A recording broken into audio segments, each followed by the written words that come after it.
student. It's impersonal in instruction. It's an engine.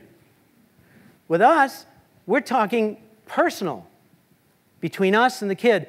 There's some educational guy who says that no significant learning happens without a significant relationship. Narrow in scope. It's an engine of an F-18, not the engine of an F-22. With us, it's broad in scope. We're trying to prepare this kid to become an adult. It's precise in instruction. This pipe gets attached to this manifold. With us, it's more ambiguous. There's many different interpretations or meanings within the work we're doing.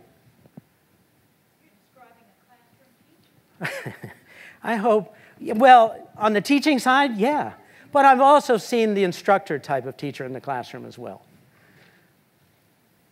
In instruction, it's morally neutral. It's a piece of metal. With us, it's morally charged. Why do you choose the novels for your kids to read in 2nd, 3rd, 4th grade particularly? Why? Because you're trying to teach them social values through those novels. Therefore, teaching is rooted in culture. When I go to other countries and work with teachers and kids, I have to learn something about their culture in order to be more effective in what I'm doing.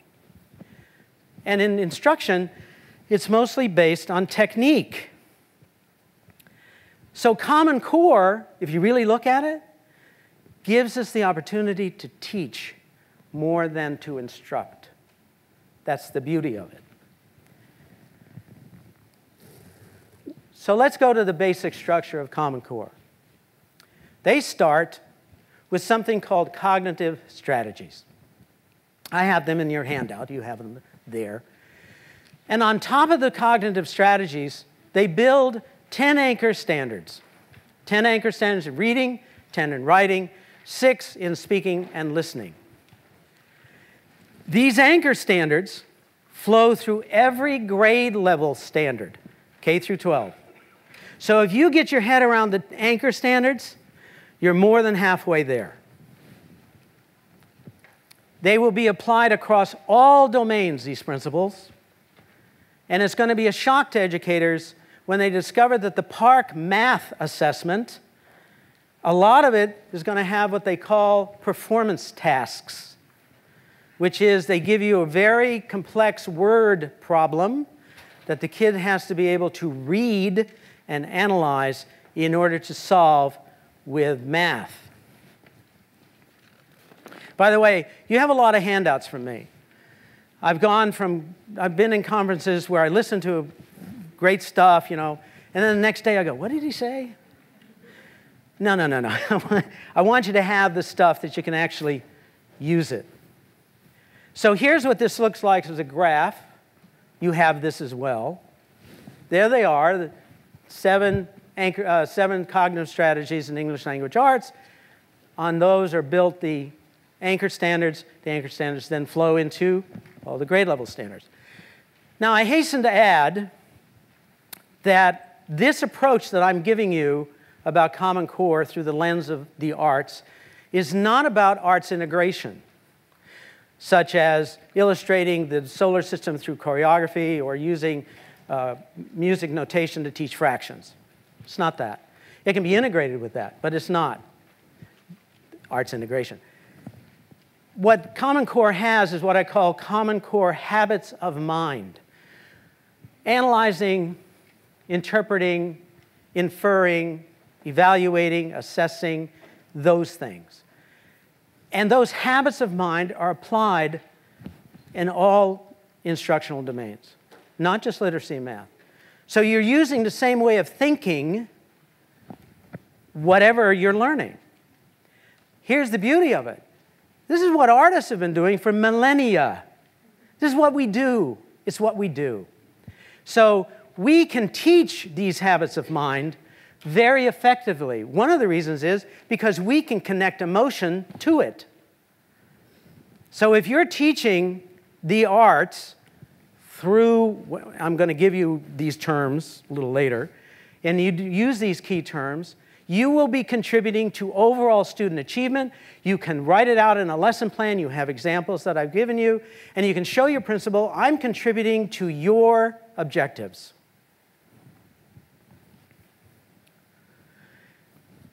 They're divided: reading, writing, speaking, and listening. The first 3 standards in reading are about the text. So you think they're about the work of art. Text is content, work of art is content. The next 3 standards are about the author. Well, for us, it's about the artist. Last 3 is about you. How do you interpret stuff, blah, blah, blah.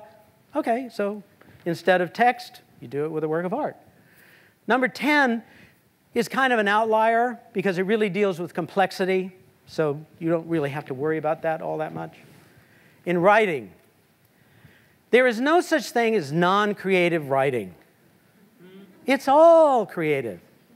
So when they say write, we think create a work of art. The first 3 standards in writing are about skill. So, okay, we can develop artistic skill. The second set of 3 is about production distribution. All right, production distribution of artistic works.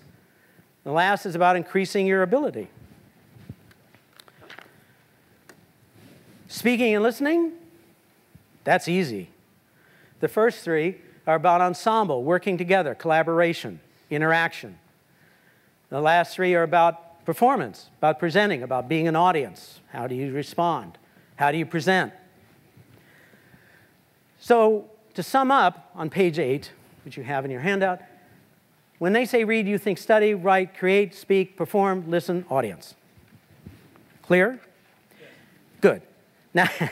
Now let's drill down into the specific key terms of the cognitive strategies. And I've highlighted them in green for you in English language arts, and I have condensed them.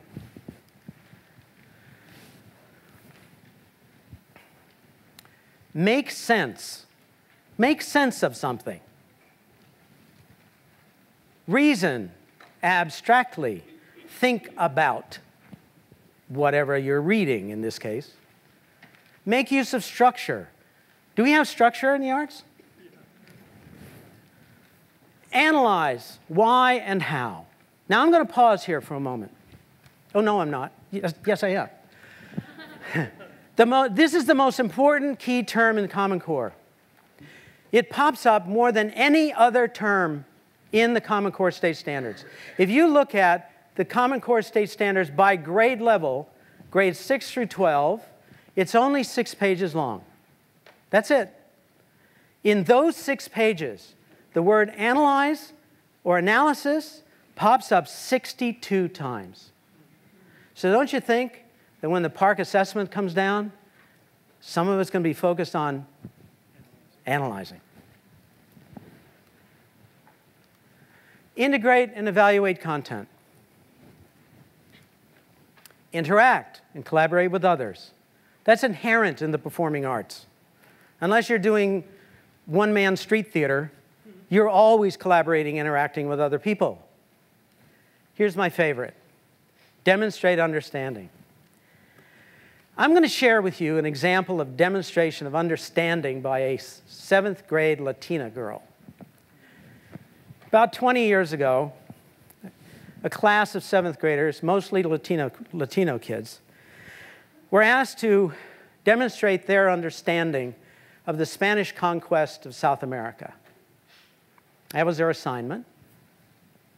She came to class, and she had a beaker of water like this. And she took food coloring and did this.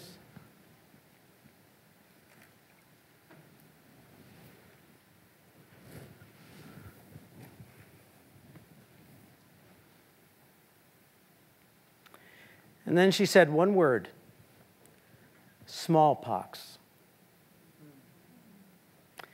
Now, she didn't know it, but she just created a visual metaphor, which I could use as the opening way to teach kids about metaphor.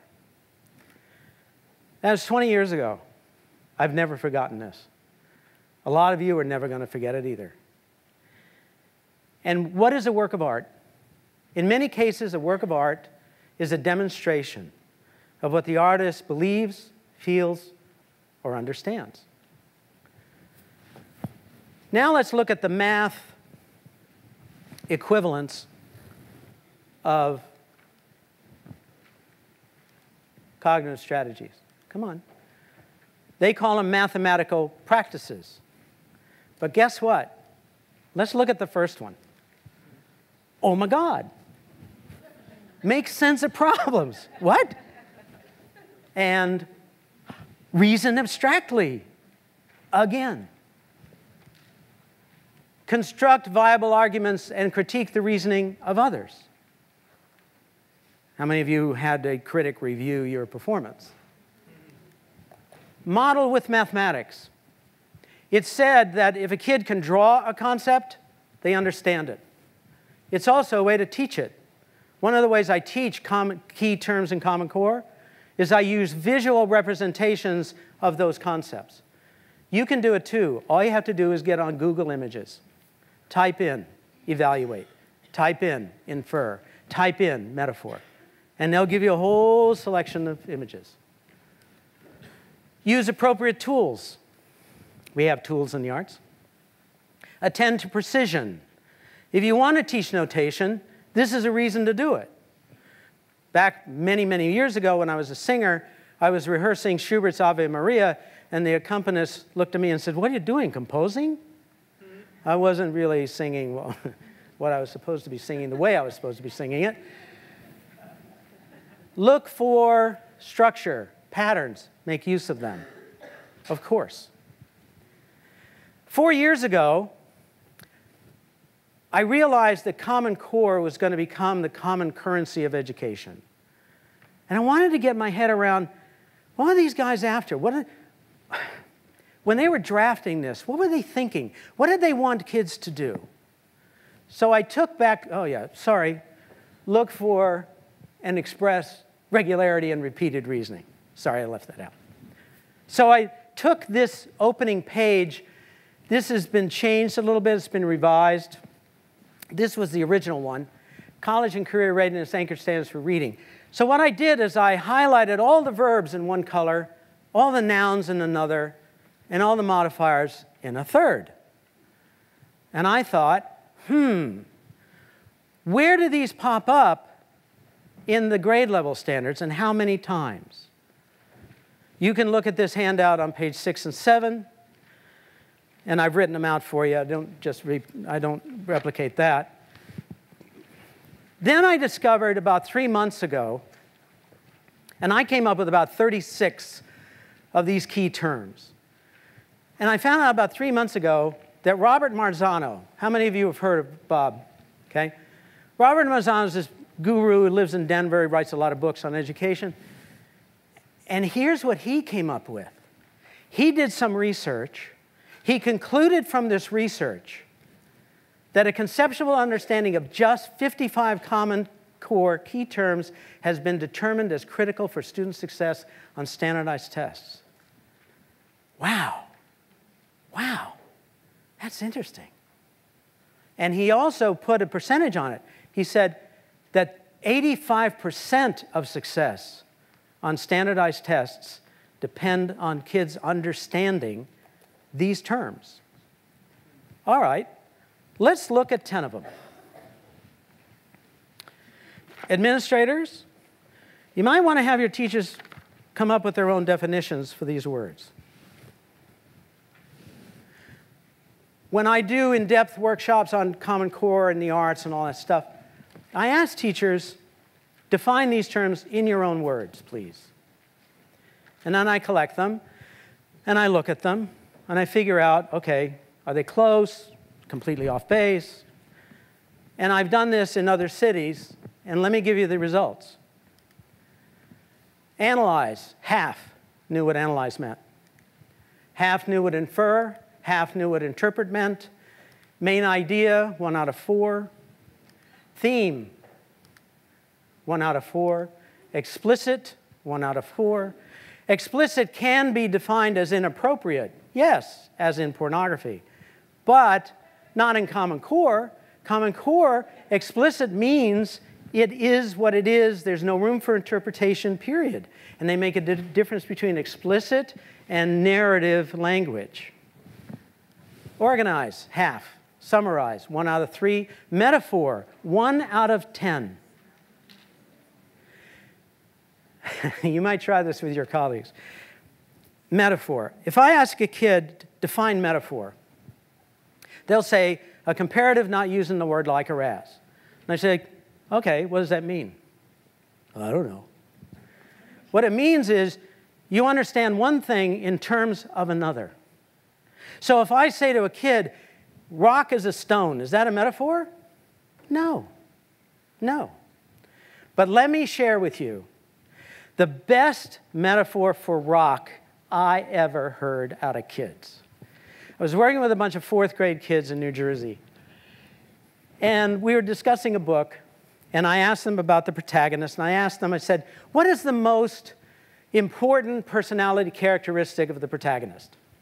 And they said, he has courage. I said, okay. So I want you guys to come up with a metaphor for courage. And I divided them into 5 different groups, small group activity. And I said, come up with a metaphor for courage and use it in a sentence. So I went group 1, group 2, and then come to the last group. I said, what's your metaphor? Rock. Rock? All right, use it in a sentence. Courage is the rock that shields hope from the erosion of doubt. Wow. You know why they came up with that? They were studying soil erosion in science class. Best metaphor I ever heard. Now, the thing I want to point out, conclusion, 1 out of 3, a little less than half. These terms are not, I'm not pulling these out of thin air. They're in the standards, and they're in the questions. So if you don't understand what these terms mean, and you're asking a question based on them, you're dead in the water. I went a little bit further on this.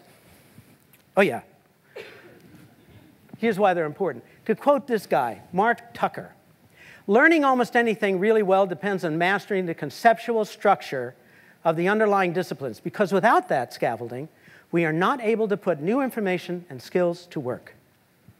A conceptual understanding. Key terms, these key terms I'm sharing with you, are the conceptual structure of Common Core. Here are the definitions. You have them. I'm just going to tell you for analyze. To analyze is not to study closely. That's to examine. Analyze means to break something down into its constituent parts or elements or components and see how they fit together. So in order to analyze a piece of literary writing, you have to understand the structure of narrative. If you're going to analyze a piece of music, you have to understand the structure of music. It does not mean to study closely. It means to pull it apart and see how it fits together, put it back, and that's integrate. Now, I'm working with a group of high school students on the south side of Chicago. And I wondered, how many of these terms do these kids know? These are high school kids, about 100 of them. So I came up with my 36 key terms, and I had the kids fill them out, and I said, this is a pass-fail. You have to do it. You don't do it, you fail, but I'm not going to grade your answers. I want a pre-assessment here. I want to know what you know. So here were the results.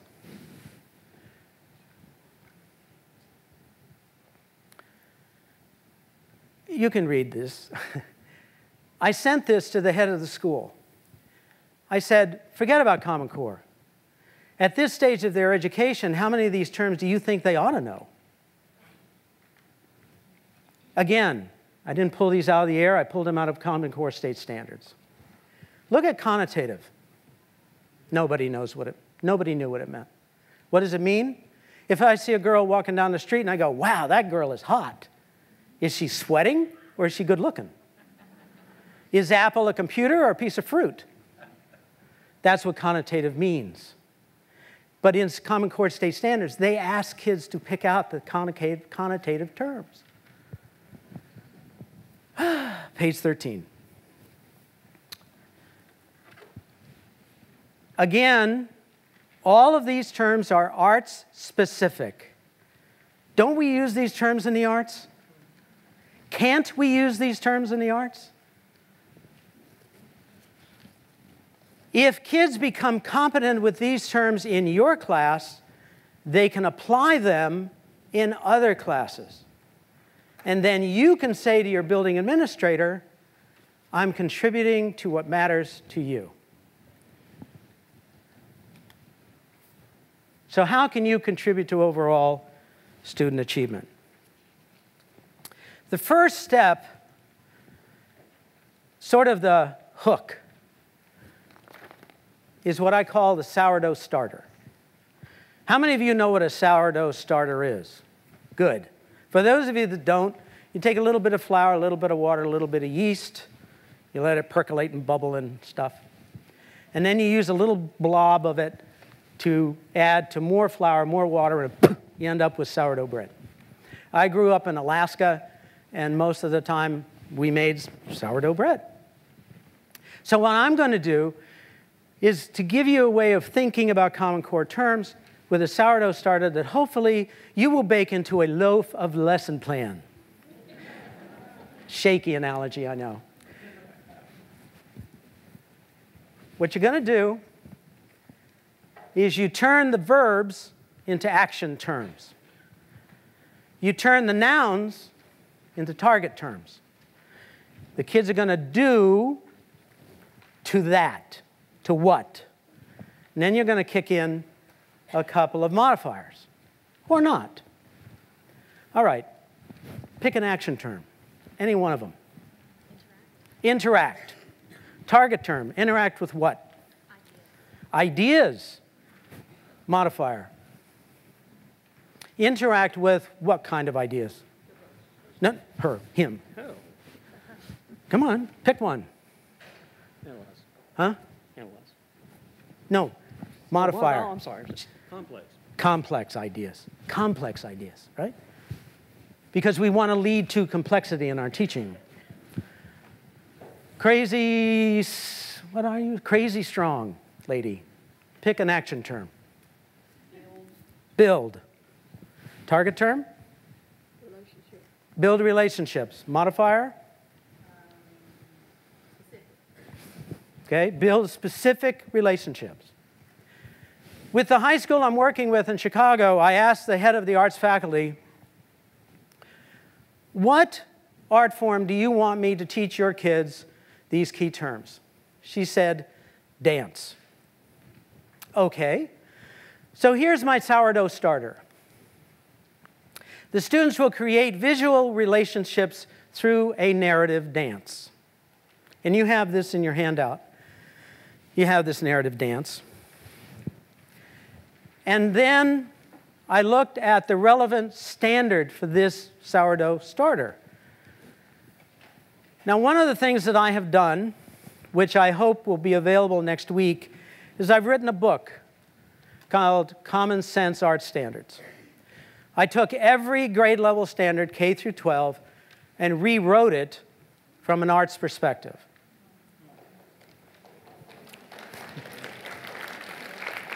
$1995. Okay. So here is the standard, rewritten from writing.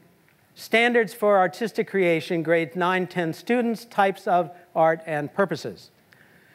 Create artistic products visually, orally, and kinesthetically, as well as works that are based in text to communicate specific meaning, create emotional connections with, and convey conceptual ideas to an audience. The second goal I had was create narrative artistic products to develop imagined experiences and events using effective technique as well as well-chosen details and well-structured event sequences. The only difference between the ELA standard and this one is the word artistic products. That's it. That's the only thing I changed. So one of the things that the dance teacher in this school wanted the kids to do was to have an opportunity to create their own choreography rather than dancing her choreography. Okay. So I said to the kids, you're going to create a narrative to which you are going to choreograph. And I sat them down, and we went through the following, which you have. And I said, what is the main idea of your narrative? What is the theme of your narrative? And you have it, you can read it. And we went through all these key terms, right? Look down there, exposition, development, sonata form, music people, exposition, development, recapitulation, resolution, right? Who's your protagonist? The protagonist in their imagination was a young girl, teenage girl, who does not have a loving relationship and doesn't know why. All right? So we wrote out the narrative. We divided into beginning, middle, and end. Just like when you structure a paragraph. Topic, sentence, development, conclusion, right? Act 1, Act 2, Act 3, beginning, middle, end. You can break most things down, television programs, beginning, middle, end. And we sent this to a composer friend of mine, Marianne Ivan, in New York City. Marianne and I have worked together on a number of years. And I said, Marianne, would you set this narrative to music, a la Act 1 of Nutcracker? You know, Act 1 of Nutcracker tells a story. Act 2 are a series of divertissements, which has dance for dance's sake. So here's what she sent us. She sent us an audio file, and here's what it sounds like, and you can follow along with the bar numbers. Boost it a bit.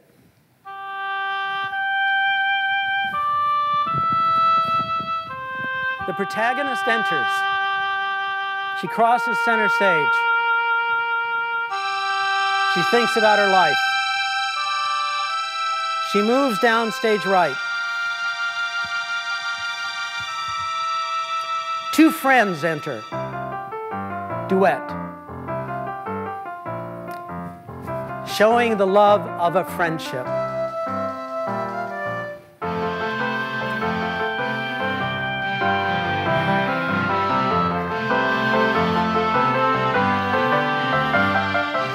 They tableau, she looks, they move.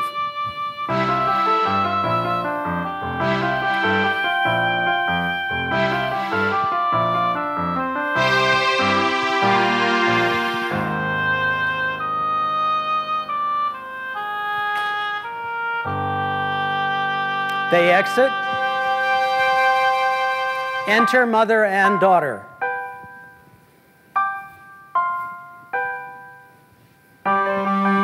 Duet. Showing the loving relationship between the mother and the daughter, but the daughter wants to break away. She wants to become more independent. These are high school students.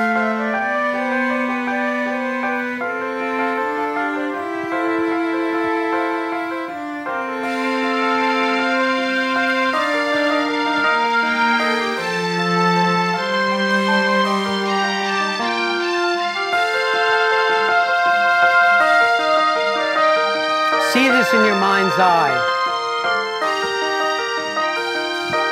They exit. Enter romantic relationship.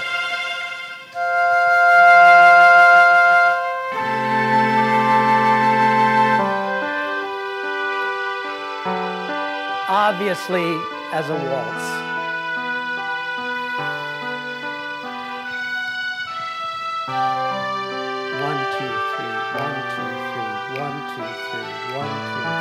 Can you see lifts here?